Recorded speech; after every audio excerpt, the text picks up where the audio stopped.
அதாவது ஒரு ஸ்டேஜுக்கு அப்புறமா நமக்கு வந்து நடிப்பு வந்து இவங்களுக்கு நல்லா வரும் அப்படின்னு தெரிஞ்சிட்டா அவங்க சினிமா விடாது. நீங்கள் சினிமா விட்டு போகணுன்னு நினச்சா கூட சினிமா விடாது. நாகேஷ் சாரெல்லாம் கடைசி வரைக்கும் நடிச்சுட்டு தான் இருந்தார். நம்ம சென்னை சில்க்ஸின் பெருமை மிகு ஆடி சேல், தரமான ஆடி, பெருமை மிகு ஆடி. Jayachandran golden diamonds now at Pallikaranai. இப்போது புதிய அறிமுகம் ஆச்சி ஹோட்டல் சாம்பார் மற்றும் ஆச்சி இடிச்ச சாம்பார் 50 கிராம் ரூபாய் 20 மட்டுமே. ஒரு மாதிரி ஷாக்காக இருக்குது. அப்படியே போயிட்டே இருக்குது. இனிமேல் இந்த ஹால்லாம் பத்தாது, விரிஞ்சிக்கிட்டே இருக்குது. ரொம்ப நன்றி. மீடியா இவ்வளோ பெருசாக வந்திருக்குன்னு பார்க்கும்போதே வந்து படத்தினுடைய வெற்றி தெரியுது. இந்த காலத்தில் படம் எடுப்பது வந்து ரொம்ப கஷ்டம் அப்படின்லாம் சொல்ல. இப்போ படம் எடுக்கிறது ரொம்ப ஈஸி, அதை திரையிடுறது ரொம்ப கஷ்டம். வெளிவந்தால் ஓடுறது அதை விட கஷ்டம். ஒரு நல்லா இருக்கிற படத்துக்கு கூட வந்து தேட்டருக்கு வந்து ஜனங்கள் வர்றதில்ல. நல்லா இருக்குதுன்னு சொல்லுவாங்க. ஆனால் பார்க்கலையா அந்த படம் நல்லா இருக்குன்னா அது ஓடிடியில் வந்தால் பார்த்துக்கலாமா, யூடியூப்பில் இது வந்து பைரசி எல்லாம்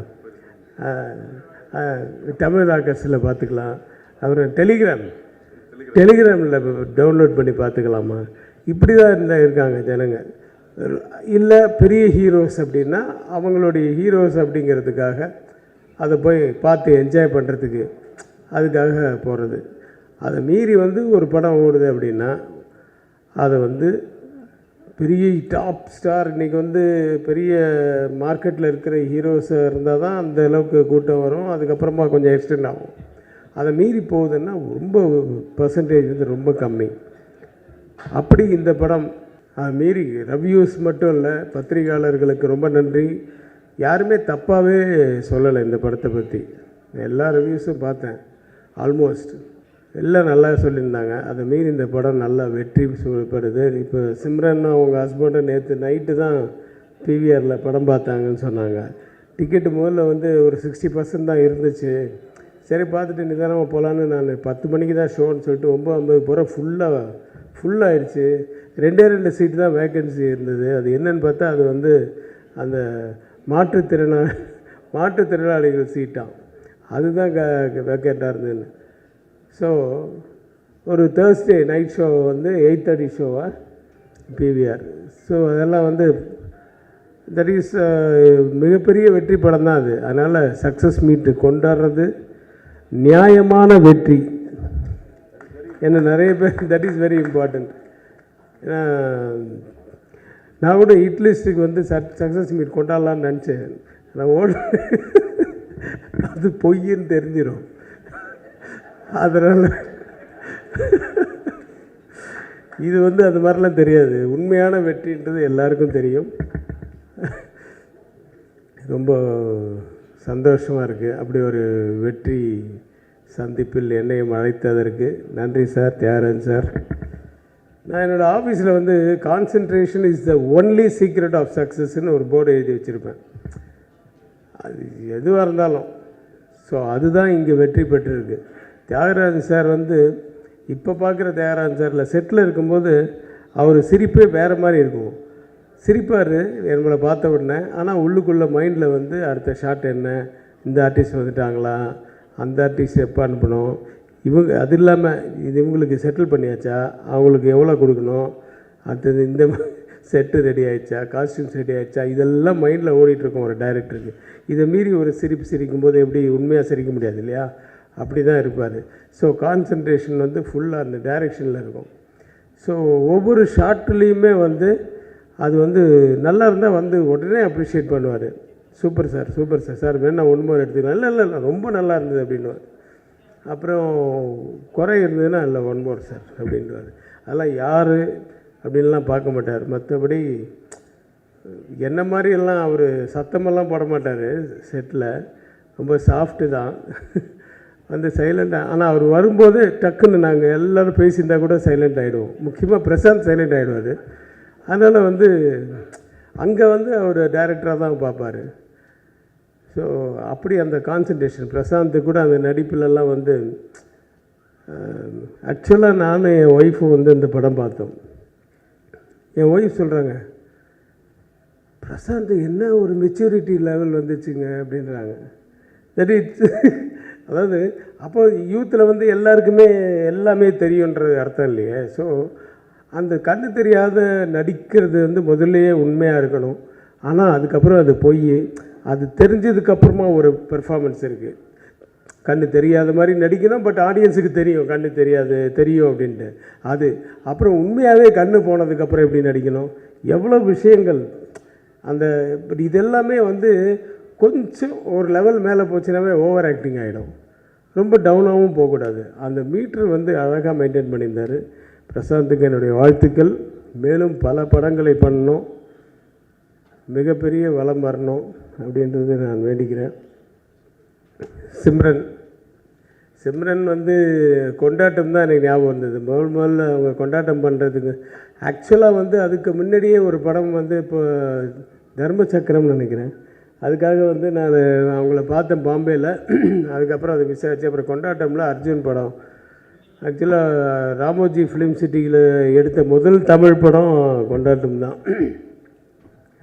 அப்போ அந்த படம் ஷூட்டிங் போதெல்லாம் தமிழ் சுத்தமாக வராது. ஸோ ப்ராம்ப்டிங் தான் யாராவது.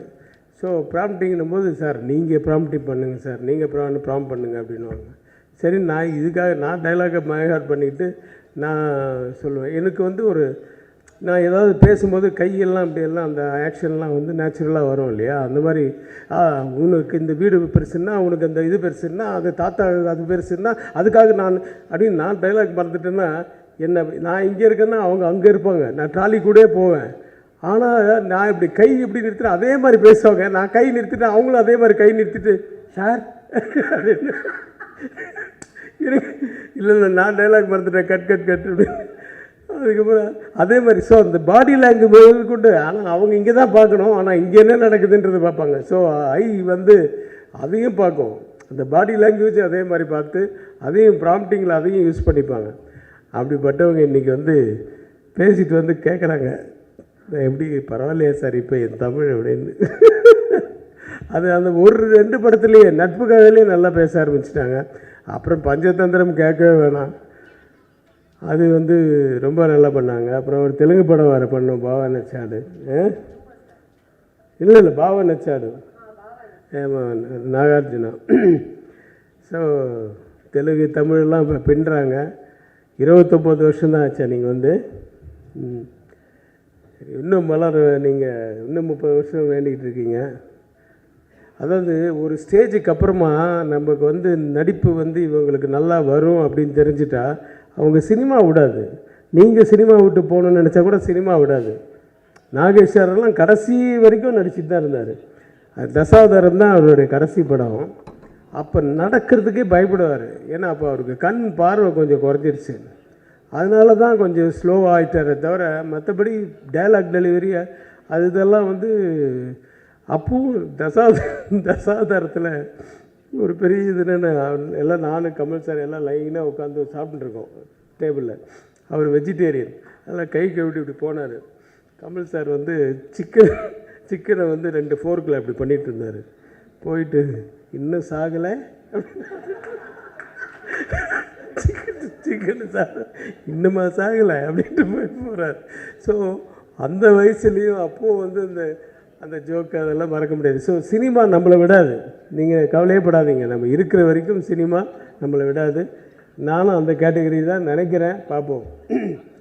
நான் விட மாட்டேன். ஆனால் சினிமாவை வனிதா, நீ பாராட்டுக்கு உங்கள் அம்மாவாக இருந்தால் இந்நேரம் உங்கள் கழுத்தில் இருந்த செயினை எடுத்து பிரசாந்துக்கு போட்டுட்டு போயிருப்பாங்க. அப்படிப்பட்டவங்க அவங்க. மஞ்சிகா வந்து எப்பவுமே ஏதாவது ரொம்ப சந்தோஷம் வந்துடுச்சுன்னா அவங்க போட்டிருக்க செயின் வளையல் இது மாதிரி ஏதாவது என்ன இருக்கோ, கோல்டு தான் எல்லாமே, ஆனால் எல்லாத்தையும் அப்படியே கொடுத்துட்டு போயிடுவாங்க. அது மாதிரி செயின் வாங்கின ஆர்டிஸ்ட்லாம் நிறைய பேர் இருக்காங்க, நிறைய ஹீரோஸ், அவங்களுக்கு தெரியும். ஸோ வனிதா வந்து கொஞ்சம் வந்தாலும் பின்னிட்டாங்க. உனக்கு 16 முட்டை கேட்குதாடா அவனுக்கு. அந்த இடம்லாம் செம்ம கிளாப்ஸ் தேட்டர். எங்கே நம்ம பார்த்த ப்ரிவியூ தேட்டர்லேயே கிளாப்ஸ் அங்கே. ஸோ ஹீரோயின் அவங்களோட நான் படம் பண்ணணும். ஏன்னா நிஜமாக அவங்களுடைய பெர்ஃபார்மன்ஸ் எல்லாம் நான் நிறைய படம் பார்த்துருக்கேன். ரொம்ப ஒரு மாதிரி ரியாலிட்டியோட இருக்கும். நல்ல வளரக்கூடிய ஒரு ஹீரோயின் அந்த லிஸ்ட்டில் வாங்க. எல்லோரும் பெசன்ட் ரவியிலேருந்து எல்லாருக்கும் என்னுடைய வாழ்த்துக்கள். தியாகராஜன் சாருக்கு எவ்வளோ நன்றி சொன்னாலும் பத்தாது. ஆக்சுவலாக அவர் பிகினிங்கில் அவர் இந்த வில்லனாலாம் நடிச்சிருக்கார் நிறைய படம். அதெல்லாம் பார்த்துட்டு அவர் கூப்பிட்டவுடனே சரி இவர் நம்மளை மாதிரி கத்துவாரா, எப்படி இருப்பார் அப்படிலாம் நடிச்சிட்டு தான் நான் போனேன். ஆனால் அப்படியே ஸ்ட்ரெயிட் ஆப்போசிட், ரொம்ப கூல் அண்ட் ரொம்ப பொலைட்டு அவர். ஆனால் அந்த வாக்குலேருந்து அந்த இதுலேருந்து அந்த ஒரு சொஃபஸ்டிகேஷன் அது தெரியும். அந்த ஃபாரின் ரிட்டர்ன் மாதிரியே இருக்கும் அவருடைய பாடி லாங்குவேஜ் எல்லாமே. ஸோ ஒரு இனிமையான ஒரு படத்தை ஆரம்பித்து கொஞ்சம் டிலே ஆனாலும் லேட்டாக இருந்தாலும் கரெக்டான வர வேண்டிய நேரத்தில் அது வெற்றி பெற்றதுக்கு நான் எல்லாம் வல்ல இறைவனுக்கு நன்றி சொல்லி, என்னையும் அழைத்ததற்கு மிக்க நன்றி சொல்லி, வாய்ப்புக்கு நன்றி கூறி விடைபெறுகிறேன். நன்றி, வணக்கம். நம்ம சென்னை சில்க்ஸின் பெருமை மிகு ஆடி சேல். தரமான ஆடி, பெருமை மிகு ஆடி. Jayachandran Gold and Diamonds, now at Palikatnai. இப்போது புதிய அறிமுகம் ஆச்சி ஹோட்டல் சாம்பார் மற்றும் ஆச்சி இடிச்ச சாம்பார் 50 கிராம் ரூபாய் 20 மட்டுமே.